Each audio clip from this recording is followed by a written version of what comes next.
98.5 dito pa rin tayo sa Puerto Studio sa Sampaloc, Manila. Magiging naman para sa susunod na batang kagabi.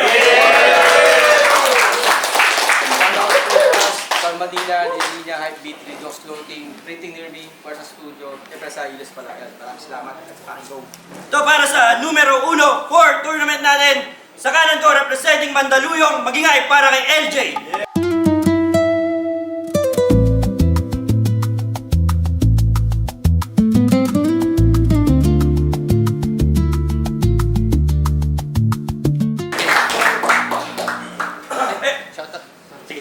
Shoutout sa Akoma Boys, kaya GL Patreon. Ito, sa kaliwa ko, representing Laguna, magingay para kay Cheese Manson. Para sa bulok at masaksan, para sa pano at sa banban, nagultok ang hadlang, kataga na to ay paalam. Ayun, panalo si Cheese Manson at toss coin. Pinili niya muna si LJ. Ito para sa numero 1 for tournament. First round para kay LJ, pakinggan natin. Konting freestyle lang, pampainit. Jeez, let's do our best. Matis, lalaglag ko to, di mo kailangan i-request. Game? Oo na, aminado totoo. Oo na, aminado totoo. Oo na, aminado totoo. Impluensya ni Zoro, aking stilong nabuo. Pero para sa akin yung pagkukonsepto, hindi ko yan stilo. Extra challenge lang yung tawag ko dito. Kasi kung di ako magkukoncept hanggang round 3, parang nagtanggal ng weight si Rockley. Grabing pangbubuli mangyayari. Parang ako yung US kasi isa ang rich in oil na country. Game? Game! Pinanood ko huling laban mo. Ang pangit-pangit bro, style ni Kayero sa music, nilait-lait mo. Tapos malaman-laman ko, naglabas ng kanta to, stilong mumble rap sa awit, gamit-gamit mo. Tangin ng hipokrito, alam kong di tatanggi to. Simula nung inad mo ko sa FB, yun lang post at story mo. So ano yan? Trap? Then you fucking whack. Anyway, yung title ng kanta niya na yun, One Way. Okay din yung register sa eardrum. Gayang-gaya yung gumagaya kay Beatroom. Saan na yun? Gayang-gaya yung gumagaya kay Beatroom. O Island Crime. Kasi alam niyo ba, hindi siya straight. Oh, hindi siya straight. Sa CD na mismo nang galing. Yung lyrics daw, yung lyrics ng One Way, yun ay tatanggapin ko kahit napakasakit. Pag-ibig mo ay one way, one way, one way. Eh, one-sided love si Akla. Mambo lang ng onti para hindi halata. Well, ganyan talaga pag bahay ka, tapos yung labagay na straight. Ay, love sa kagrupong puta. Panoorin nyo sa MB ng beses yung makikita si Lobogay sa bed. Aha, okay, gets. Kaya pala yung introsong nyo versus Saint ay Santana. Skills ay todo to be the greatest. G's sa lobo para bang safe sex. Gumamit pa ng latex, tangin ng effort. Nag-condom pa yung lobo, at yun daw yung werewolf. Kaya ako lang naman to na-angulo, kasi sa laban nila ni Kayero, may pinapabatid yan. Sabi niya, ba't mo naman kukumpara yung sarili mo sa bakla? Pero no hate sa LGBT mga kapatid yan. Kapatid yan? Sabi ko na eh. Kaya akin na ilathala, I think it's about time kung variant ka ni sinagtala. Dapat MC name mo Sunshine, Mr. Maximus Pascual, nag-aakal lang na tough guy. Ikaw ang papapi ng rap lines. At wala pa akong angle niyan sa mga laban mo sa Quaragon at Banghayan. Kasi para sa akin yung kay Kayero, yun ay huli mo na laban. Kasi yun lang yung laban na huli ka na kalaban. Mga sumunod mong laban, dinapasok ka lang na parang basahan. Sudden impact hanggang kawan-kawan kinain na nakatamaran kawawa. Kanyang kapalaran, lagi kang walang kalaban-laban. Kaya ngayong binuksan ko na yung closet, lumabas ka ng marahan. Tumingin sa salamin. Punasan mo performance mo, total isa kang basahan. Anong akala niyo may pagpanarduhan ako? Well, that's far from precise. Down one team round, tinerorize parang Pennywise. Sa mga susunod kong rounds, wait, yun na lang yung surprise. Kung puro bars yung dala mo, hindi nice. Time. First round para kay Cheese Manson.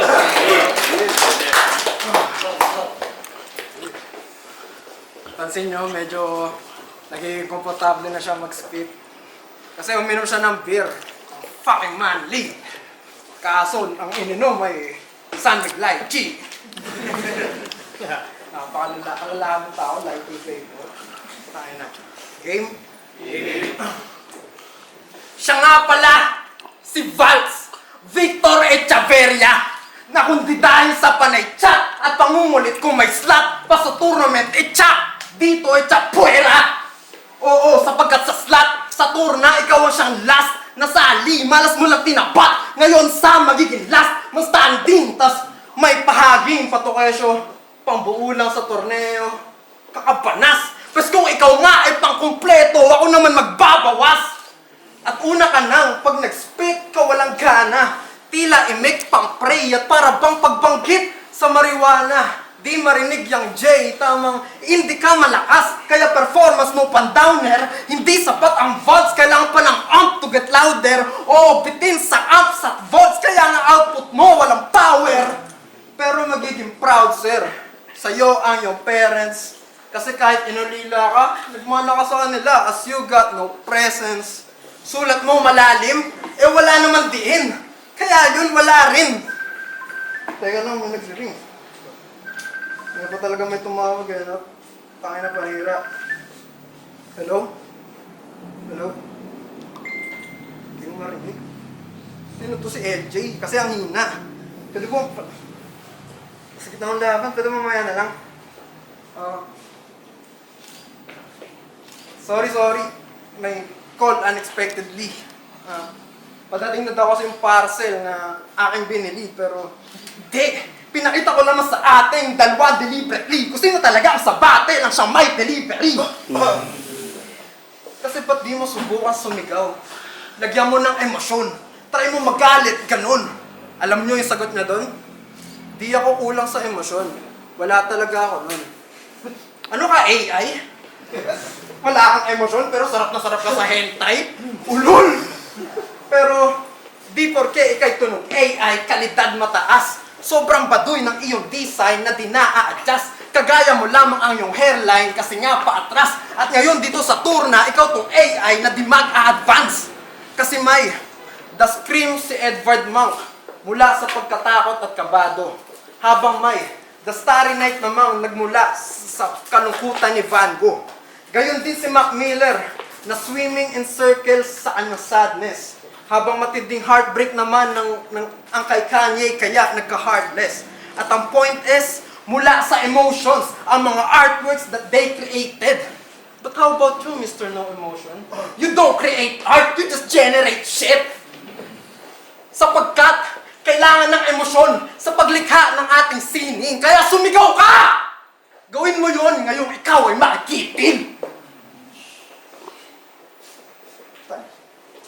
Time second round para kay LJ. Freestyle ka na lang malipan ng info idol. Hindi yung San Mig Lychee, San Mig Apple. O diba? Bakalang bakla. Halata yan.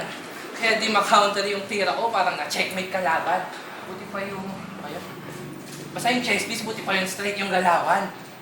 Round 2 game. Game. Ayun daw. Round 2 game. G, sali ka nga. Pwede pakisagot. Bakit pinangalan mo sa sarili mo tamod? Hindi daw yung ganun. Siyempre, inalam ko kung bakit G's Manson. Serial killer cult leader kahit i-search nyo ngayon. 9, yung confirmed na naging biktima nun. So, pinoportray niya na siya yung pang-10th na rason. Tapos yung G's, ginawa niyang G's. Kasi nga bakla. Joke lang. Para daw hindi halata. Na Spanish word kanyang na-choose. Peninsulares daw kasi yung kanyang roots. Feeling Espanyol si Sir. Gis magtigil, porket purmahan mo parang kaka-off duty lang nagwalya si Bill. Kala ni Sir may dugo siyang colonizer. Yung Claveria decree tayo mo kaya i-google. Yung info, galing kay Lobo Guy. Swear. Kung ibenta niyo si Gis, kala mo promodizer. Mga nagtitirahan sa likod din, oh. Legit na sodomizer. Pero alam kung tactic nyo lang yun. Can't trick the wiser. Strategy nyo mas toxic pa sa Veno Viper. Alam kung nakasupport ka kay G's. Ayaw nakatether para maging safe in yung lane. Fake info pinipit parang tall farmer. What the verse? At bago yung laban namin, puro yung kabiguan. Nasawi ka na kay Plasis, nasawi ka pa kay Unumas. Mga MCing lumalaban para sa lipunan. So in a way, Kastila ka nga. Mga MCing lumalaban para sa lipunan. So in a way, Kastila ka nga. Kasi nasawi ka sa kamay ng mga modern katipunan. At ang malas mo kasi sa bracket ako ang una mong target. At o, classic DC lang na target, yung eksena tol, kasi kaya kitang lapastanganin kahit sa wikang Espanyol. At G, sumikot yung mundo ko sa'yo ng isang buwan. At doon ko napagtanto, para kang LJ na level 1. Yes, you are my son, kasi nga may polio at tumadre, meaning nun I fuck your mom. At ito naman yung aking strategy. Spoil ko na kayo, ito naman yung aking strategy. Makinig kayo lahat, call shot to ni Oh My B. Mga angulo distinct, irregular na geometry. Papakita ko dyan, legend ka darang, ilalabas ko all of me. At blatatatat, award ng famas parang di na Bonnie B. Sa expose palabas yan ang kayo, di na bumilib ang gusto nilang narrative si Lobo G at Papa P magtatampo daw finally. Kasukla para mga lak yung gusto nila maghanap. Basta hawak ko yung susi para maging reality. At oo, di ako nakatunog. Parang pianistang nawala sa tono, nakalimutan ko yung key. Kaya sira ang narrative, di nyo mapapasunod. I ain't following the script, but I'm the man who can't be moved. Time sa'yo lang para kay G's Manson. Umikot daw ako sa utak niya ng isang buwan. So sino sa atin ang may kabaklaan? Ako, last week lang kita pinagandaan. Sino to? Ano nga yun?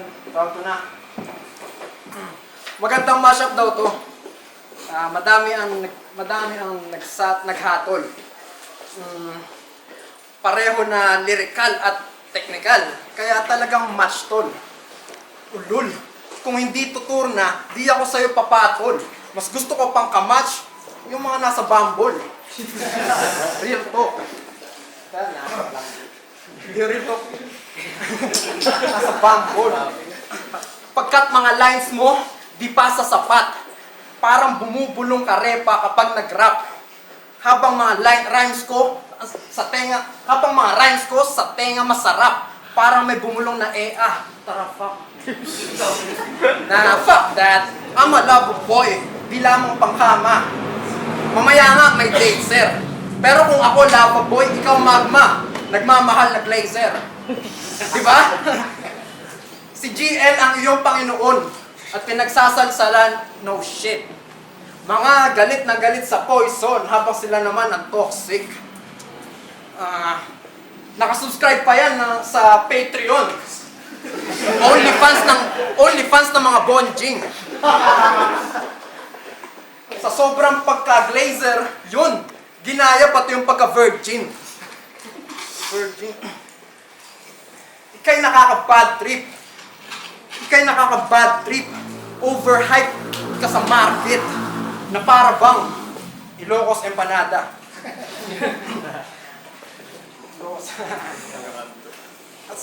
At sa ating bracket, ikaw ang number 1 pick na matadrop. Vals Victor Bembangwala. Sa akin ka, mas magaling, mas malamya ka pa sa bading. Pareho tayo nakasalamin, pero iba kung manalamin.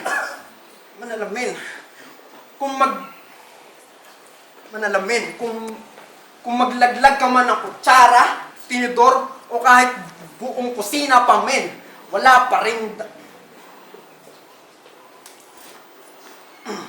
Kung maglaglag ka man ng kutsara, tinidor, o kahit buong kusina pa men, ganun pa rin, wala ka pa rin dating. At panay pa yan, think outside the box. Ang dami mong alam. Hindi ka nagtithink outside the box, naaaning ka lang. Isa pang think outside the box, mababox, sasapakin ko yan. At usapang box, yung parcel ko nung round 1, kararating pa lang. Hindi. Tapos na dapat yung round ko, pero bitin ba? Pero fuck that. Di ko na pang mag-impress. Kung wala mang makinig, I couldn't care less. From the streets, acting tough. Kung mag-rap intense, I ain't but the shit.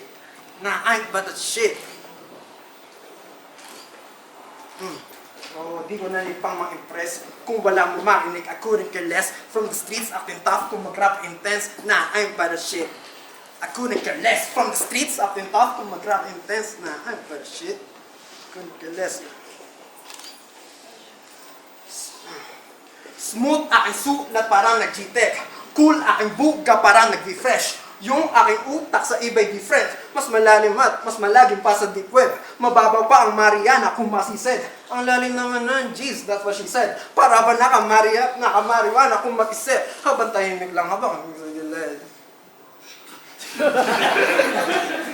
Fuck you! Sa'yo na yung round 2.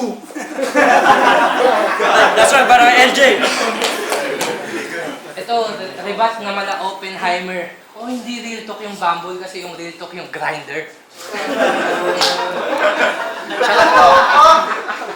Tsaka yung yung pagiging bakla, pinapasa pa sa akin, yung mga utak nyo minamanipula.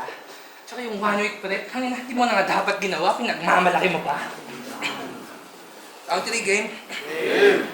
Tangina mo, nerd! Tangina mo, nerd! Pares daw tayong introvert, kaya yung laban kinasa. Introvert ako kasi wala akong gana kumausap ng tanga. Ikaw, mahihain ka talaga. Nung bata yan, pag may birthday, di yan nagpa-participate sa parlor games. Ang gusto niya, parlor lang. Ang gusto niya, parlor lang. Sobrang mahihain, minsan lang ma-cotton cam. Parang hologram, makikita mo sa event, pero di ramdam. At alam nyo ba, pag wala yung battle, pag manonood lang yan, check nyo yung Trevor versus Jaime, real talk lang. Pag manonood lang yan, di yan naliligo. Di yan naliligo. Di ka naman mabaho, walang stink. Pero di ba, kahit di nyo alam yung line-up sa event, halatangong walang gig. Taong malagkit. Oo, kabaro kapatid. Pero pasensya kung ngayon, ako'y malabong magapi. Ang layunin ko'y talunin ka sa kabaong mahatid. Pero mabait pa nga ako eh. Walang real talk na masakit. Kumbaga mga bala sa paa mo lang nakatama. Walang fatal hit. Pero ganun pa din resulta, hininga mo napatid. Kasi para kang si Achilles. Yung sakong nahagit. At pinatay lang pala to ng may laso na palaso. Mas delikado pa to sa poison, preparado sa laro. Kung siya kalimot lang ang kalaban, well, iba na to. Kasi ako kahit kalimot ngayon magiging kampi ko. Kasi diba kanina, nakalimutan ko yung look, nakalimutan ko yung key. Uy, dapat gets nyo na to. Dahil ikaw kalaban ko, nakalimutan kong Rocky ako. Jeez, hindi kang magaling mag-multi, sadyang multi lang alam mo.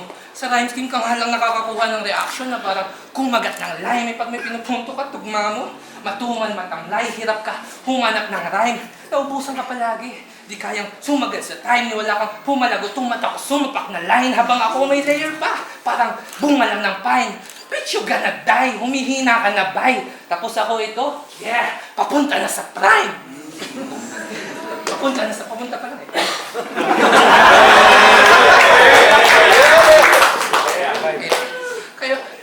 Kaya wag mo akong yayabangan sa mga narating mo. Magkaiba tayo ng face. Classic Dota 1 galawan, babasalin yung base. May pagkarera ka pa sa akin, di mo nga ako ma-chase. Genocide, ibig sabihin pag ako nanalo sa race. Jeez, papamukha ako sa'yo. On your fucking face, kung gaano kalayo yung agwat natin in every other ways. Subukan mang lumapit, saluhin 3 shadow rays. Isang skill lang alam mo, there's never more. Parang newbie Dota plays. Ironic ng multi lang alam mo eh, no? Habang ako, nagsusod na ng maze. At yung mangyayari sa'yo, parang nang nilibing si Marcos, yung ama, I'ma put you out of place. Kung mundo mo to, I will kick you out papuntang outer space. Walang hingahan doon, kaya cold na lang ang iyong magiging case. Kasong parang tinukan na duka, tupaktat sa mukha, pinutukan lang bigla, BAM! Yan ang gaze on your face! Kaya sinong sunod sa bracket? Yung pogi o yung pangit? Walang diskriminasyon kahit sino sigilapit, lahat yung makakarit, kaluluwa niyo ma-harvest. Pero sana si Linus, bakit? Mas malakas sa market, mas masarap ma-accept. Time last round, para kay G's Manson. Kabaklaan talaga ang iyong mga line, sir. Bakit alam mo kung nandun ako sa grinder?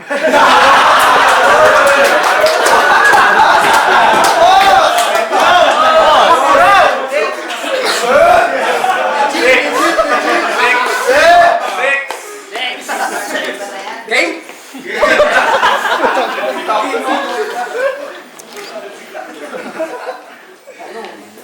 Napasabi mo?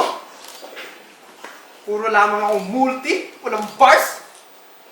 Okay lang. Pero ako yung gumagawa ng poster, ako yung gumagawa ng beats ng intro. Labanan nyo ako sa multimedia arts.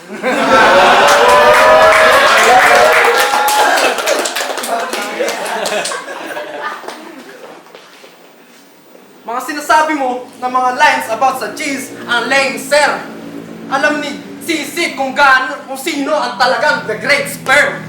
G's. Ayun na. Ano ba? Round 3? Si LJ na nagko-concept. Naku po! Dapat na ba ako na matakot? Si LJ na ang daming pakulo! Kaya pala sobra sa lambot. Concept. Hindi ba mula kay GL ang style na yan?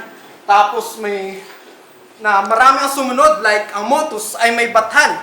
Tapos may Kulas sa Bataan. Tsaka Linus sa Banghayan. LJ sa dami na nagpapakulo, latak ka lang. Oo, di malinis performance ko. I gotta admit. Masarap lamang sa leisure. But ano naman kung di smooth, mas masakit kapag gaspangan ng texture. Kasi 1 week ko lamang ito pinuo. Like I am God, the creator. Kaya baliwala ang iyong paulo. I can handle the pressure. And I hate your concept na yung battle daw Hunter. Laban niyo yung kay... Sino ang laban mo? Irrelevant. Hunter. As a battle rapper, ang corny nun. Pero, gawin nga natin itong Hunter kasi after battle, tsak, you'll be gone! Tangin na, di ko alam yun. At ano naman kung sa Hunter exam ka may degree? Ako naman ang Hunter na ng pepe degree na pwede rin na Freddy K pagkat ihahunt ko ang iyong dream o kaya malamani handa mambasag to ng salamin. At may reference pa yan ng solo leveling. At siya daw si Jinwoo. I don't know what you mean. Kasi habang nagbabasa ka ng solo leveling, ako naman yung nagsa-sound trip ng soul ni Lauryn Hill. We in the same pitch. Lalo pag ako, ready or not, here I come. Hindi nyo alam yun, di kayo cultured. Ready or not, here I come. Pero wag kayo. Nag-concept din yan ng lyrics ni Glock. Nax, hip-hop yan. Baliwala yan, dala nag-lock 9. Pakyo ka de puta, kung ang usapan na'y makabayan, nako bigo ka. Kung pati ba yan at pahusat yan, ako ay mistula, ako ay mistula na mangkawa, yan na nakasa, yan bambo de pistola. Kaya brrrra ka sa aking flow man at brrrra. Dala mo na concept, 3 rounds mo magkakakonekta, ang wak at ang as, parang anal beads, bitch. 3 rounds ko magkakaiba, pero lahat malakas na parang ellipsis. I got my crew, man. Parang ellipsis. Iwan to sa akin, may pakulo na to. Kaya nga, pagkatupok sa sunog ang natamo. Pero, natupad naman ang hangad mong umangat sa laro. Kasi ngayon si LJ ni Lebron James ko na yung abo. Tayo, magingay para kay Gizman Socha. Your rap lines, breaking point 5. Dito pa rin tayo sa Puwersa Studio. Magingay ulit para kay Gizman Socha, kay LJ sa pagkakas. Yan ang para sa numero 1 for tournament. Ang boto ng Morado, 4-1, advancing sa quarters para kay LJ.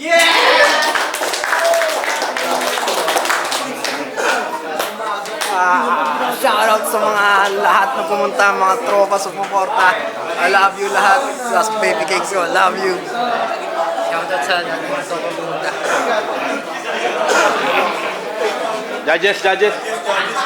Judges. Ano mga punches, mas malakas si Gismanson kasi kumbaga nabalanse sila sa part na lacking ng presence to si LJ, tapos lacking naman ng cleanness si Gismanson. So kumbaga sa tatlong rounds sila nag-quits lang sila sa ganung part. Kaso yun nga, sa overall na performance, parang hindi ko mabigay kay Gismanson kahit mas marami akong nagustuhang punches sa kanya kay Gismanson. Hindi ko mabigay sa kanya yung boto kasi nga medyo makalat yung especially round 2 tsaka round 3, medyo matala. Kaya parang ang hirap ibigay ng boto sa kanya. Kaya overall performance, pero yun nga, sa the next round, mas intense pa, LJ. Pero Paps this one. Yo, ang boto ko 2-1 para kay LJ. R1 ko, hindi nakatulong yung status. Mas mahinang ending yung kay LJ's. At binigay ko na kay Jace. R2, hindi rin nakatulong yung kay Jace Manson naman yung starters na Jace niya. At maraming pick lines si LJ. Meron siyang Troll Farmer, Ordered Katipunan, yung si Reality, takang solid yung nakakalimutan ko yung Kipo, takang ni Kero. At yung ender niya pinakamalupit yung hindi ender pero yung script hook and film yun. Tapos dito sa R3 nagkadikit. Kaya ang naging pasgan ko na dito yung linis ng round 3 nila. Sobrang dikit talaga. Eh, nakita natin sobrang lalaki rin talaga ng status ni Jace Manson. Tapos makikita natin kay LJ yung round 3. Tanga na yung peak LJ. Solid yung mga sulat niya doon. Tanga na. Ito mga notables kay LJ sa kanyang round 3. Yung rebuttal nito sa 1 week prep at pa yung pagmamayabang. Totoo naman. Hologram, Achilles, Rookie ako, Prime Scheme, tapos yung Dota Scheme niya, tapos yung Jace on your face. Banger na enter. Yung 2-1 para kay LJ. Yo, Los Magos, sa Triangulo, sa CD, Lista. Shoutout sa nanay ko, ma'am, mapapanood nyo na sa YouTube. Actually, hirap. Ewan ko, ako yata yung huling pumoto. Ako lang yung isang pumoto kay Jace. Pero hanggang ngayon, ginajudge ko pa rin siya sa utak ko sa sobrang hirap. Siguro hindi ko alam pero nahihirapan ako. Pero ang naging turning point ko na lang siguro sa pag-judge is, ganito. Hindi ko na siya binisap ng punch nyo, bilangan. Round 1 para sa akin, mas maganda yung showmanship ni Jace Manson. Medyo yung pag-performance, mas gusto ko yun. Yung round 2, medyo nag-iinit na si LJ, pero mas pa rin yung concept niya, yung strip pa rin yung diskarte ni Jace Manson sa round 2. Pero round 3, napakalinaw para sa akin. Kahit ang ganda na nung moment yun, para sa akin, LJ. Yun parang si LJ. Hanggang gets ko siya sa utak ko. Pero for now, base sa analysis ko, as of today, 1, 2 Gs, round 3, LJ. Pero solid. Congrats, LJ. Yo, hi Nick. Maraming laban yun. Siguro ito yung mga laban na i-judge mo talaga siya per round. So, round 1, binigay kayo ng tabla. So, parang nagpapainit pa lang sila. Round 2, ayun, medyo lumamang na malaki yung lamang ni LJ sa round 2. So, kita naman siguro sa camera na parang stutter si G's, pero si LJ, nirti pa rin ang buhay habang rhyme scheme, tapos yung asin. So, siguro kung sa number, siguro 9 out of 7. Tapos, round 3, pwede ko siyang gawin sa tabla, pero pwede ko rin siyang ibigay ng isa kay G's. Pero hindi. Siguro 8.5. Tapos 8.5 kay LJ, tapos 9 kay G's. Pero hindi lang ang tabla. So round 1 tabla, round 3 tabla, pwedeng katigilay. Round 2, doon ako nag-base. So medyo malaki yung mga ni LJ. So 1, 3, tabla, LJ round. LJ yung props kay G's. Yo, RVRD, Sampalok in this bitch, MFG, yun. Basically yung battle para siyang para siyang CompuBox nagkabilangan sa punchlines sa mga suntok. Kumbaga first round dinictate ni Jace Manson yung laban. Ang ganda nung parang yung play niya sa emotion, ginawa niya angle sa buong battle. So para sa akin round 1 para kay Jace. Round 2, umokay yung concepts ni Jace kaso parang nagsastumble na siya sa round 2 Parang nagiging nasasabi ni stumbles. Kaya binigay ko yun kay LJ. Pero si LJ naman, props sa kanya. Ang ganda nung habato niya kay G's. Sa round 3, LJ yun, klarong-klaro for me kasi ang ganda ng mga binabato ng linya. Tapos ayun, so bali ang moto ko is 2-1 para kay LJ.